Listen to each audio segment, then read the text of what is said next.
Hello students, this is Neeraj and we are here to learn the 8th chapter of your biology course, that is cell, the unit of life.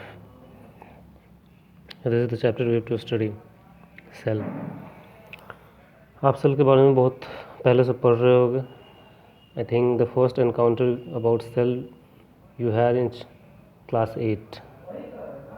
उस समय से आप एक चीज़ें हमेशा सुनते आ रहे हो कि cells are what, structural and functional units of living organism. जैसे आप एक घर बनाते हैं, राइट. घर कैसे बनता है, उसका सबसे बेसिक यूनिट क्या होता है? ब्रिक्स, ईंट. एक ईंट दूसरा ईंट आपस में अटैच्ड हैं. अब सीमेंट है, स्टोन्स हैं, दूसरी चीज़ें हैं, सैंड है, वो सब क्या है? सपोर्टिंग स्ट्रक्चर है. लेकिन बेसिक यूनिट क्या है? ब्रिक्स, ईंट. उसी तरीके से लाइफ जो है, आप अपने अराउंड कोई भी चीज़ें देखते हो, आप लिविंग ऑर्गेनिज्म देखते हो, तो जैसे हमारी बॉडी है, क्वेश्चन उठता है हमारी बॉडी किस चीज़ का बना हुआ है. तो हमारी बॉडी जो होती है that is a collection of cells. So that is why we say cells are structural and functional units of living organisms. ये हमारे लिए ब्रिक्स हैं, ईंट है. एक सेल्स आपस में ऐसे ऐसे जुड़े हुए हैं और एक ऑर्गेनिज्म बना. आपने पढ़ा होगा कि सेल्स जो होते हैं जब ग्रुप टुगेदर करते हैं तो they form what? Tissues. Cells जो होते हैं ग्रुप करते हैं आपस में तो क्या बनाते हैं? टिश्यू. टिश्यू ग्रुप करते हैं आपस में तो ऑर्गन. फिर ऑर्गन मिलके ऑर्गन सिस्टम बनाते हैं. ऑर्गन सिस्टम साथ में मिलके ऑर्गेनिज्म को बनाते हैं. सेल्स टिश्यूज़ बनाए, जैसे कि लीवर टिश्यूज़, स्टमक टिश्यूज़, कुछ भी है. अब वो बहुत सारे टिश्यूज़ आपस में मिल गए तो एक ऑर्गन बना. जैसे लीवर बना, स्टमक बना, सब कुछ है. ये मिलके ऑर्गन सिस्टम बना, जैसे digestive system. Liver, small intestine, large intestine, stomach, ये सारे मिलके क्या बना? Organ system. और उसी तरीके के बहुत सारे ऑर्गन सिस्टम, जैसे respiratory system, digestive system, excretory system, reproductive system, ये सब मिल के आपस में क्या बना है? ऑर्गेनिज्म बना दिए. तो एक ऑर्गेनिज्म एक खड़ा हुआ. ठीक है. तो उसी तरीके से ये चीज़, तो इसी कारण भी से cells are structural and functional units. Who discovered cells? तो cell was first discovered by Robert Hooke नाम का एक साइंटिस्ट है. इन्होंने कुछ कॉर्क सेल्स को स्टडी किया. इन्होंने पाया कॉर्क सेल्स मतलब क्या होता है? कॉर्क मतलब होता है hard outer covering, hard outer covering of cells. ठीक है. इस टाइप का उन्होंने स्ट्रक्चर मिला. ठीक है. लेकिन उन्होंने बेसिकली लिविंग सेल्स स्टडी नहीं देखा था. उन्होंने देखा था डेड सेल्स को. उनको बस ये बाहर का स्ट्रक्चर दिख पाया था. ये जो बाउंड्री आप देख रहे हो, सेल वॉल, ये देखो. कॉर्क सेल्स क्या होते हैं? प्लांट्स के केस में जो उनका बार्क वगैरह होता है, छाल वगैरह होता है हार्ड, वो सब डेड सेल्स होते हैं. तो they are called cork cells. आप पिछले चैप्टर में पढ़ाया था मैंने, एनाटॉमी ऑफ फ्लावरिंग प्लांट्स में. तो एक्चुअली में उन्होंने वही, तो ये हनी कॉम्ब लाइक स्ट्रक्चर था. मतलब मधुमक्खी का जो वो नेट बनता है, ऐसे ही होता है ना, आपस में सब जुड़े होते हैं.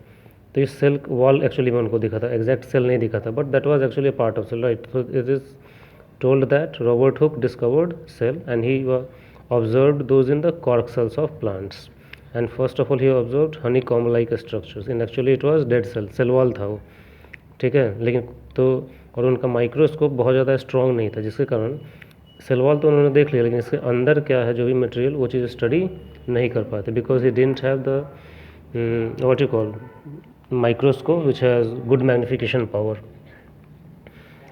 ठीक है. वो लिखा है मैंने यहाँ पे. अब सबसे पहले लिविंग सेल को किसने ऑब्जर्व किया था? तो there was a scientist Anton van Leeuwenhoek. Anton van Leeuwenhoek, इन्होंने सबसे पहले लिविंग सेल्स को ऑब्जर्व किया था. इनके पास एक इम्प्रूव्ड माइक्रोस्कोप था जिसका मैग्निफिकेशन अच्छा था, light microscope. And he had actually observed sperm cells. Sperm cells को ऑब्जर्व किया था लिविंग सेल. तो इन्होंने ही बताया था कि लिविंग सेल्स के अंदर क्या क्या चीज़ें होती है थोड़ी बहुत. ठीक है. He is credited with observing first living cells, but cell was discovered by Robert Hooke and he studied कहाँ पे? कॉर्क सेल्स में मिला था, जो कि एक्चुअली में उन्होंने ऑब्जर्व किया था सेल वॉल को. हमारी बॉडी के अंदर जितने भी फंक्शंस होते हैं वो सब सेल्स के अंदर ही होते हैं. प्लांट सेल, एनिमल सेल्स आपस में बिल्कुल लगभग सिमिलर ही होते हैं. सेल के अंदर प्लांट के, एनिमल में एक ही ऑर्गेनल्स वगैरह मिलते हैं. थोड़ा सा अंतर होता है, जैसे कि हम बोलते हैं प्लांट सेल के अंदर क्या होता है? सेल वॉल होता है, लेकिन एनिमल सेल के अंदर सेल वॉल नहीं होता है. प्लांट सेल के अंदर क्लोरोप्लास्ट हो जाता है, इस कारण फोटोसिंथेसिस करते हैं. बट एनिमल सेल्स के अंदर वो चीज़ नहीं होता है, फोटोसिंथेसिस. तो इस तरीके से थोड़े बहुत डिफरेंसेस होते हैं, दैट विल सी. ठीक है. जितने भी फंक्शंस होते हैं वो सेल के अंदर हमने बोला होते हैं, तो हर एक फंक्शन को कैरी करने के लिए अलग अलग स्ट्रक्चर्स होते हैं जिन्हें हम बोलते हैं सेल ऑर्गेनल्स। क्या कहते हैं? Cell organelle. जैसे कि प्रोटीन का सिंथेसिस राइबोसोम करता है, नाम का एक स्ट्रक्चर है। एनर्जी का प्रोडक्शन माइटोकॉन्ड्रिया करता है। जो भी प्रोटीन न्यूट्रिएंट वगैरह बने उसको एक जगह से दूसरी जगह ट्रांसफ़र करने का काम गोल्जी बॉडी करता है। ठीक है, एंजाइम्स वगैरह लाइसोसोम के अंदर बनते हैं। तो ये सब अलग अलग चीज़ें हैं और ये सारे के सारे सेल्स के अंदर होते हैं। तो सेल्स के अंदर डिफरेंट स्ट्रक्चर्स हैं जो ये सारे काम करते हैं। ठीक है, अब एक हायर ऑर्गेनिज्म जैसे हम लोग हैं, प्लांट्स हैं, उनके सेल में और बैक्टीरियल सेल में अंतर होता है। बैक्टीरियल सेल्स क्या होते हैं? प्रोकैरियोट्स होते हैं। पहले हमने पढ़ा था प्रोकैरियोट्स एंड यूकैरियोट्स, फिर से भी पढ़ेंगे तो हम देखेंगे क्या क्या अंतर होता है। वायरसेस को हम नॉन सेलुलर स्ट्रक्चर बोलते हैं, उन्हें सेल नहीं माना जाता है। क्यों? क्योंकि सेल का जो एक बेसिक प्लान होता है, एक सेल मेम्ब्रेन होता है, सेल के उसके अंदर साइटोप्लाज्म होता है, न्यूक्लियस होता है, डिफरेंट स्ट्रक्चर्स होते हैं, ऐसा कुछ भी इनके अंदर नहीं होता। इनके अंदर सिर्फ दो चीज़ें होती हैं, डीएनए होगा या आरएनए होगा प्लस प्रोटीन होता है। ये सब क्या होता है? न्यूक्लिक एसिड कहलाते हैं। क्या? न्यूक्लिक एसिड और प्रोटीन। तो इसी से इनको बोला जाता है न्यूक्लियो प्रोटीन। वायरसेस को हम लोग बोलते हैं क्या? Nucleoprotein. तो आपको ये ध्यान रखना है, viruses are non cellular structure. Living है लेकिन ये नॉन सेलुलर स्ट्रक्चर है। हम सेल के बने हुए नहीं बोलते, क्योंकि सेल का जो बेसिक प्लान होता है, एक सेल मेम्ब्रेन होना, सेल वॉल होना, उसके अंदर साइटोप्लाज्म का होना, बहुत सारे सेल ऑर्गेनल का होना, ऐसा कुछ भी नहीं होता। इनके अंदर सिर्फ दो चीज़ होती है, या तो एक डीएनए होगा या एक आरएनए होगा। इनमें दोनों भी नहीं होता, ये कोई एक ही होगा, प्लस प्रोटीन होता है। इनका बाहर का जो आउटर कवरिंग होता है बॉडी, वो प्रोटीन बनाता है और अंदर डीएनए और आरएनए मौजूद होता है। उसी तरीके से एक दूसरे ऑर्गेनिजम्स होते हैं prions, they are made of only proteins. Viroids, they are made of only RNA, उनके अंदर प्रोटीन भी नहीं होता है। और इनका यहाँ पे प्रेऑन्स होते हैं जो प्रोटीन के होते हैं, इनके अंदर डीएनए आरएनए नहीं होता है। तो ये सब क्या होता है? नॉन सेलुलर स्ट्रक्चर्स कहलाते हैं। ठीक है, then is cell theory. Cell theory दो साइंटिस्ट थे, Schleiden and Schwann. Schleiden and Schwann. Schleiden was a botanist, Schwann was geologist. Botanist means जो प्लांट को स्टडी करता है, और जियोलॉजिस्ट मीन्स जो एनिमल सेल्स को स्टडी करता है, एनिमल बायोलॉजी के बारे में पढ़ता है। तो ये लोग सेल के बारे में स्टडी कर रहे थे इंडिपेंडेंटली। बाद में एक साथ आए और इन्होंने एक थ्योरी फॉर्मुलेट किया, that was called cell theory. ठीक है, ये कहता है कि all living organisms are made of living cells. बात सही है। Cells are structural and functional units of living organisms. ये छूट गया actually, I was writing in the school, तो यहीं पे छोड़ दिया था। And then I started next, ये घर पे आया था तो आई फिल इट। तो लिविंग ऑर्गेनिजम्स किस चीज़ के बने होते हैं? सेल्स के बने होते हैं। Cells are the structure and functional units. तीसरी चीज़ उन्होंने बोली, cells arise from pre existing cells. Cells arise from pre existing cell, मतलब एक ऑलरेडी एग्जिस्टिंग सेल से ही एक नया सेल्स बनता है। दूसरा चीज़, चौथा इन्होंने क्या बोला कि all the functions of the body are carried out inside the cell. Cells के अंदर ही सारा फंक्शन कैरी आउट होता है, जो हमने यहाँ पे बोला है, all the body functions are carried out inside cell. तो ये सेल थ्योरी का ही पार्ट है। ठीक है, तो दैट इज सेल थ्योरी। इसको मैं फिल कर दूंगा आप लोग के लिए। अब देखते हैं अलग अलग types, unicellular and multicellular. Uni का मतलब क्या होता है? सिंगल, मल्टी मतलब बहुत ज़्यादा। तो ऐसे ऑर्गेनिजम्स जिनकी बॉडी सिर्फ एक सेल की बनी होती है, दे आर कॉल्ड यूनिसेलुलर। जैसे कि protozoans and प्रोटिस्टेंस, amoeba, paramecium, Plasmodium, ये सब क्या होता है? एक सेल के ही बने होते हैं। अब एक चीज़ बना, चूँकि इनकी बॉडी एक सेल की बनी हुई है, तो ये ऑर्गेनिज्म, सेल मरेगा तो क्या हो जाएगा? ऑर्गेनिज्म भी डेथ हो जाएगा, because their body is made of only one cells. ठीक है, लेकिन दूसरे ऑर्गेनिजम्स जो होते हैं वो मल्टी सेलुलर के, जैसे कि हम लोग हैं। ठीक है, हम लोग के अंदर ट्रिलियन ऑफ सेल्स हैं। ठीक है, ट्रिलियन सेल्स हैं। तो ये सब क्या कहलाता है? मल्टी सेलुलर, जो एक से ज़्यादा सेल्स का बना होता है। और जहाँ पे ये एक से ज़्यादा सेल्स आते हैं, वहीं पे क्या होता है? डिवीजन स्टार्ट होता है। जैसे हमने अभी थोड़ी देर पहले देखा कि सेल्स ग्रुप होकर टिश्यूज़ बनाते हैं, टिश्यूज़ ग्रुप करते हैं तो ऑर्गन्स ग्रुप करेंगे तो ऑर्गन सिस्टम तो एक ऑर्गेनिज्म बनता है। ठीक है, तो ये क्या करता है? Grouping of cells. इस ग्रुपिंग के कारण डिवीज़न ऑफ लेबर होता है, मतलब काम का बंटवारा हो जाता है। जैसे लीवर बन गया तो एक अपना काम कर रहा है, स्टोमक बन गया तो वो अपना काम कर रहा है, किडनी बन गया वो अपना काम कर रहा है, स्मॉल इंटेस्टाइन अपना क्या, मतलब क्या हो? काम डिवाइड हो गया, मतलब डिवीज़न ऑफ लेबर हो गया। तो ये क्यों पॉसिबल है? क्योंकि बहुत सारे सेल्स आपस में ग्रुप किए हैं टुगेदर, एक साथ। ठीक है, और बॉडी फंक्शंस कैरी आउट कर रहे हैं वो, और लेकिन सब के सब कोऑर्डिनेशन, मतलब एक दूसरे के साथ मिल के काम करते हैं ताकि बॉडी का फंक्शन गड़बड़ ना हो। ठीक, this is about unicellular and multi cellular. लेकिन यूनिसेलुलर में क्या वर्क का डिवीज़न होगा? नहीं होगा, डिवीज़न ऑफ लेबर नहीं हो पाएगा। क्यों? उनके अंदर एक ही सेल है, तो सारा काम एक सेल के अंदर ही होता है। डाइजेशन का, रेस्पिरेशन का, एक्सक्रीशन का, सब उसके अंदर ही होगा, एक ही सेल में, क्योंकि पूरा का पूरा ऑर्गेनिज्म ही एक सेल का बना हुआ है। अगर सेल मर गया मतलब ऑर्गेनिज्म मर गया। Next is prokaryotic and eukaryotic. ये बहुत पहले भी एक बार मैंने आपसे पूछा था, हम लोग कोई और चैप्टर डिस्कस कर रहे थे तो आई थिंक मोनेरा वाला पढ़ रहे थे, तो मैंने बोला था ना कि मोनेरन्स आर प्रोकैरियोट्स, और दूसरे जितने भी फाइलम्स होते हैं वो क्या होते हैं? यूकैरियोट्स होते हैं। ठीक है, तो prokaryotic cell and eukaryotic cells. अब जितने भी सेल्स होते हैं उन सब के अंदर कुछ हमने बताया स्ट्रक्चर होते हैं जो अलग अलग फंक्शन को कैरी आउट करते हैं, तो उन स्ट्रक्चर्स को बोला जाता है सेल ऑर्गेनल्स। तो उसी में एक सेल ऑर्गेनल है न्यूक्लियस। क्या? न्यूक्लियस। मैं आपको एक दिखा रहा हूँ,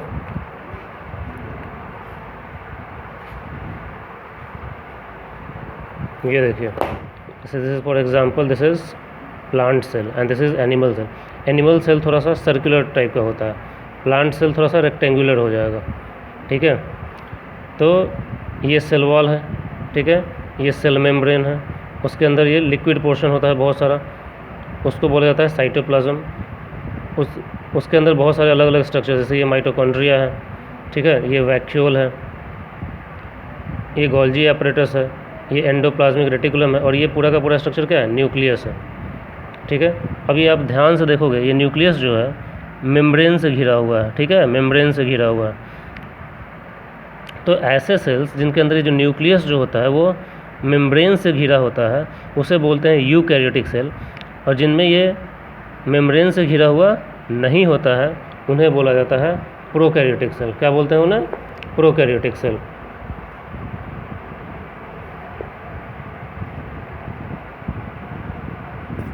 just a minute.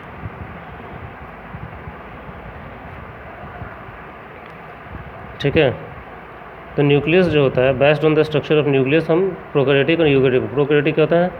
Pro plus karyon, primitive nucleus. तो सेल्स विच है प्रिमिटिव न्यूक्लियस उन्हें बोलते हैं प्रोकैरियोटिक। प्रिमिटिव न्यूक्लियस का मतलब क्या होता है? उनके न्यूक्लियस जो होता है नेकेड होता है, कोई भी न्यूक्लियर मेम्ब्रेन मौजूद नहीं होता है। मतलब जो साइटोप्लाज्म है उसमें ये देख रहे हो एक अलग से ये दिख रहा है मुझे घिरा हुआ, लेकिन प्रोकैरियोटिक होगा तो ये घिरा हुआ अलग से एक मेम्ब्रेन नहीं होता है। साइटोप्लाज्म का जो ये लिक्विड है उससे ये प्रोटेक्टेड होता है अंदर का मेम्ब्रेन से। आप देख सकते हो, ये देखो, ये देखो, दिख रहा है, ये मेम्ब्रेन है। और देखो ये मेम्ब्रेन कंटिन्यूस नहीं होता है, चला फिर थोड़ा ब्रेक है, फिर थोड़ा पोर है, ये सब पोर्स होते हैं। ये यूकैरियोटिक होता है जहाँ पे न्यूक्लियर मेम्ब्रेन मौजूद है, और ये जो बीच बीच में पोर्स होते हैं उन्हें बोला जाता है न्यूक्लियर पोर्स। लेकिन ऐसा कोई भी अरेंजमेंट प्रोकैरियोटिक सेल के अंदर नहीं होता, न्यूक्लियर मेम्ब्रेन एब्सेंट होता है प्रोकैरियोटिक सेल्स के अंदर। तो इनका न्यूक्लियस जो होता है ऐसे ही नेकेड साइटोप्लाज्म में मौजूद होता है, लेकिन उसको हम फिर भी अलग से देख पाते हैं। क्यों? क्योंकि उसका कलर थोड़ा अलग होता है। प्रोकैरियोटिक सेल में भी ये चीज़ अलग से दिख जाएगा एक, क्यों? क्योंकि उसका कलर जो थोड़ा अलग होता है, लेकिन वो सिर्फ अपने कलर डिफरेंस के कारण, जैसे बाकी जैसे मान लो ग्रीन कलर दिख रहा है और ये रेड कलर दिख रहा है, तो कलर के कारण वो दिख जाएगा। ऐसे रेड और ग्रीन नहीं होता है, सब वाइट ही होता है, वो तो बुक में दिया हुआ है, तो मैं समझाने के लिए बस बता रहा हूँ आपको। ठीक है, न्यूक्लियस नेकेड होता है, कोई मेम्ब्रेन से सराउंडेड नहीं होता है। साइटोप्लाज्म में बस ऐसे ही पड़ा, लेकिन अपने कलर डिफरेंस के कारण उसमें पता लग जाता है। तो ऐसे न्यूक्लियस को जिसके अराउंड मेम्ब्रेन नहीं होता है उसे बोला जाता है न्यूक्लियोइड। क्या बोलते हैं? न्यूक्लियोइड। दूसरी चीज़, प्रोकैरियोटिक सेल्स जो होते हैं मोस्टली उनके पास सेल वॉल भी मौजूद होता है। यूकैरियोट्स में सिर्फ प्लांट सेल्स होते हैं जिनमें सेल वॉल मौजूद होता है। प्रोकैरियोट्स में मोस्टली के पास सेल वॉल होता है, सिर्फ एक के पास नहीं होता है। कौन से? माइकोप्लाज्मा। माइकोप्लाज्मा में नहीं होता है। फिर हम यहाँ पे बात कर रहे हैं कि सेल के अंदर बहुत सारे सेल ऑर्गेनल्स होते हैं, जैसे कि endoplasmic reticulum, peroxisome, lysosome, ribosome, mitochondria, ये सब चीज़ें मौजूद होती हैं। ये सब कहलाते हैं सेल ऑर्गेनल, मतलब different structures present inside the cytoplasm are called cell organelles. इसमें से ज़्यादातर ये सब कहाँ? यूकैरियोटिक सेल में मौजूद है, लेकिन जो प्रोकैरियोटिक सेल्स होते हैं उसमें ज़्यादातर ये सब चीज़ें एब्सेंट होती हैं, ठीक है। कुछ कुछ चीज़ें बस मौजूद होती है, जैसे कि राइबोसोम मौजूद होता है एक, अगर वो है क्या बोलते हैं फोटोसिंथेटिक है तो क्लोरोप्लास्ट वगैरह मौजूद होता है, इनके अंदर राइबोसोम मौजूद होता है, प्रोटीन सिंथेसिस में हेल्प करता है। और राइबोसोम का जो टाइप होता है वो 70S होता है, ये हम पढ़ेंगे क्या मतलब होता है S का और 70 का। लेकिन यूकैरियोट में जो राइबोसोम होता है वो 80S होता है, क्या 80S 80, और प्रोकैरियोट्स में 70S होता है। यूकैरियोट में भी दो सेल ऑर्गेनल होते हैं हमारे यूकैरियोट में, जिनके पास अपना राइबोसोम होता है। देखो राइबोसोम ये सब छोटे छोटे स्ट्रक्चर्स मौजूद हैं जो सेल के अंदर मौजूद है। दो सेल ऑर्गेनल यूकैरियोट्स में ऐसे होते हैं जिनके बॉडी के अंदर अपना राइबोसोम होता है, वो भी 70S ही होता है। मैं बताऊंगा कौन कौन से होते हैं। वो होते हैं क्लोरोप्लास्ट एंड माइटोकॉन्ड्रिया। तो यूकैरियोट में जनरली 80S मिलता है क्या राइबोसोम, लेकिन दो सेल ऑर्गेनल है माइटोकॉन्ड्रिया एंड क्लोरोप्लास्ट जिसके अंदर 70S मिलता है, और प्रोकैरियोट में पूरे के पूरे 70S ही मिलता है। अब हमने बोला इनके पास सेल वॉल तो होता है जो प्लांट्स में भी होता है, लेकिन इनके सेल वॉल और प्लांट्स में थोड़ा अंतर होता है। इनका सेल वॉल प्लांट्स में क्या होता है सेल्यूलोज का बना होता है, लेकिन इनका जो प्रोकैरियोट्स में जो सेल वॉल होता है वो म्यूकोपॉलीसैकेराइड्स मतलब mucus plus polysaccharides other sugar से बना। ये भी टाइप ऑफ शुगर ही है, पॉलीसैकेराइड ही है, लेकिन इस शुगर में उस शुगर में अंतर होता है, ठीक है। प्लस इनके सेल वॉल के बाहर भी एक लेयर होता है जिसे हम कैप्सूल बोलते हैं। क्या बोलते हैं? कैप्सूल और ग्लाइकोकॉलेक्स, कैप्सूल और ग्लाइकोकॉलेक्स बोलते हैं, जो कि या तो हार्ड होता है या स्मूथ होता है, मतलब रफ या स्मूथ बोलते हैं उसे। तो मान लीजिए प्रोकैरियोटिक सेल है तो उसका प्लाज्मा मेम्ब्रेन है, उसके अराउंड एक सेल वॉल मौजूद होता है, और सेल वॉल के बाहर क्या मौजूद होता है? ग्लाइकोकॉलेक्स। तो this is cell membrane, this is cell wall and this is glycocalyx, ये कैप्सूल बोलते हैं। तो किसी का वो सबसे बाहर का लेयर रफ हो सकता है या स्मूथ हो सकता है, जिसका जेली लाइक अपीयरेंस होता है वो स्मूथ होता है, ठीक से। प्रोकैरियोट्स किस किंगडम में मौजूद है? मोनेरा में, हमने पढ़ा था। उसमें यू बैक्टीरिया, आर्ची बैक्टीरिया और माइकोप्लाज्मा था प्रोकैरियोट्स में। और यही माइकोप्लाज्मा होते हैं जो सेल वॉल मौजूद नहीं होता, दे लैक सेल वॉल। मैंने पढ़ा ना, most of the prokaryotes have cell wall, लेकिन हमने नहीं बोला कि 100%, मोस्ट ऑफ द बोला, क्योंकि किसी में एब्सेंट होता है, जैसे कि माइकोप्लाज्मा में सेल वॉल एब्सेंट होता है। और माइकोप्लाज्मा जो होते हैं they are the smallest living cell, PPLO, pleuropneumonia like organism. दुनिया का सबसे छोटा सेल होता है किसका? माइकोप्लाज्मा गैलीसेप्टिकम,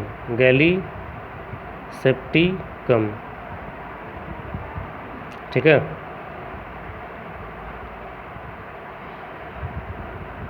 और जो बैक्टीरियल सेल होता है उसके अंदर DNA मौजूद होता है, जैसे ये मान लो बैक्टीरियल सेल है प्रोकैरियोट्स का, ये उसका न्यूक्लियस है, न्यूक्लियोइड रीजन।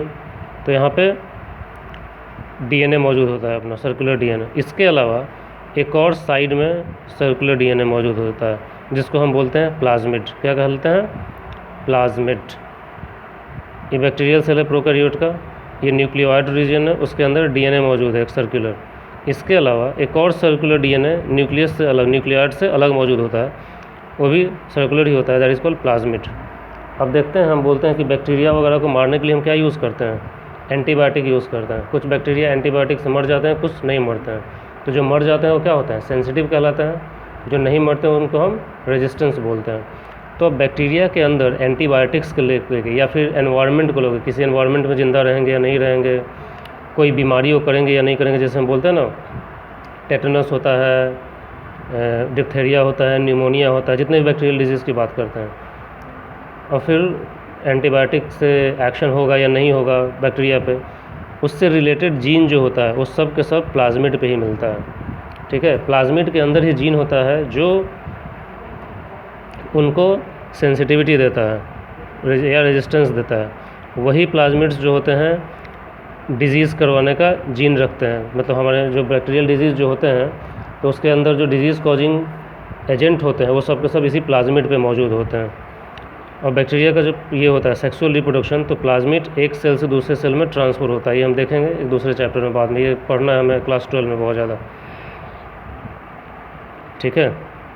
और यही प्लाज्मिड है जिसके कारण एंटीबायोटिक्स किसी पे काम कर पाते हैं, किसी पे काम नहीं कर पाते। जो मैंने बताया कुछ सेंसिटिव होंगे, जिस पे काम किया, जिस पे काम नहीं किया वो रेजिस्टेंस होता है। क्यों? क्योंकि इसी प्लाज्मिड पे ही कुछ जीन्स होते हैं जो उनके अंदर रेजिस्टेंस या सेंसिटिविटी देता है। एक स्टेनिंग होता है, Gram staining, that is use to differentiate different types of, ये मैं आपको अलग से बताऊंगा, यहाँ पे मैंने डिटेल में आपको नहीं बताया ये, ठीक है। अब बैक्टीरिया के अंदर भी सेल मेम्ब्रेन होता है। उस सेल मेम्ब्रेन जो होता है, जैसे ये सेल मेम्ब्रेन है, सेल वॉल है, ये सेल मेम्ब्रेन है, इनका जो सेल मेम्ब्रेन होता है ये कहीं कहीं फिंगर लाइक प्रोजेक्शन इससे निकले होते हैं, ठीक है। उनको बोला जाता है मेसोजोम्स। क्या बोलते हैं? मेसोजोम्स। फिंगर लाइक प्रोजेक्शन निकले रहते हैं। ये मेसोजोम्स जो होते हैं, इन्हीं के अंदर इनका, ये हमारे यूकेरियोट्स में जो माइटोकॉन्ड्रिया होता है, ये वाला माइटोकॉन्ड्रिया क्या करता है? माइटोकॉन्ड्रिया को हम क्या बोलते हैं? Powerhouse of the cell, energy बनाता है। तो बैक्टीरियल सेल में हम क्या बोले? ऑर्गेनेल्स वगैरह नहीं होता है। तो इनके सेल में यही इनर मेम्ब्रेन जो होता है थोड़ा सा मॉडिफाई हो जाता है, किसमें? मेसोजोम्स में। और यही माइटोकॉन्ड्रिया के सिमिलर काम करता है, मतलब एनर्जी का प्रोडक्शन करता है, रेस्पिरेशन में हेल्प करेगा उसे, ठीक है। मोस्ट ऑफ द बैक्टीरिया क्या होता है? पैरासिटिक होते हैं, दूसरे होस्ट पे डिपेंडेंट होते हैं। लेकिन हमने मोनेरा किंगडम में पढ़ा था कि कुछ बैक्टीरिया होते हैं जो फोटो ऑटोट्रोपिक होते हैं, अपना खाना खुद से बना सकते हैं। कौन से थे? साइनोबैक्टीरिया, जिसे हम ब्लू ग्रीन एल्गी बोलते हैं। उनके अंदर क्लोरोफिल, कैरोटिनोइड, फाइकोसाइनिन्स, अलग अलग पिगमेंट होते हैं जो इनको ब्लू ग्रीन अलग अलग कलर देते हैं, प्लस उनको हेल्प करते हैं फोटोसिंथेसिस में। That is why they are called autotrophic. अपना खाना खुद से वो सिंथेसाइज कर सकते हैं। फिर हमने बोला था कि कुछ साइनोबैक्टीरिया जैसे कि एनाबिना, नॉस्टॉक, इन सब के अंदर कुछ सेल्स होता है, क्या? हेटेरोसिस्ट, जो कि नाइट्रोजन को फिक्स करने में हेल्प करता है। कुछ दूसरे बैक्टीरिया होते हैं जैसे राइजोबियम वगैरह, ये भी, और एजोटोबैक्टर, ये भी नाइट्रोजन फिक्स करने में हेल्प करते हैं। लेकिन यू बैक्टीरिया है, ये साइनोबैक्टीरिया नहीं है, ठीक है। तो साइनोबैक्टीरिया के कौन से थे जो नाइट्रोजन फिक्सेशन में हेल्प करते हैं? Anabaena, nostoc. और यू बैक्टीरिया के राइजोबियम, एजोटोबैक्टर, ये होते हैं जो नाइट्रोजन फिक्सेशन में हेल्प करते हैं। और कुछ प्रोकैरियोट्स जो आर्ची बैक्टीरिया, जो हार्श कंडीशन में रहते हैं, बहुत ज़्यादा टेम्परेचर में, ठीक है, या बहुत ज़्यादा सॉल्ट कॉन्सेंट्रेशन में, मतलब डिफ़िकल्ट इन्वायरमेंट में रह सकते हैं। इसमें मैंने एक एग्जांपल बताया था, किसका? थर्मस एक्वेटिकस का। किसका? Thermus aquaticus.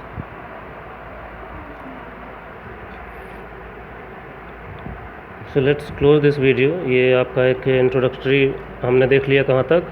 प्रोकैरियोट्स तक देख लिया। तो इसको हम क्लोज करते हैं। नेक्स्ट वीडियो में हम यूकैरियोट्स से स्टार्ट करेंगे, ठीक है। Let me close this. Thank you.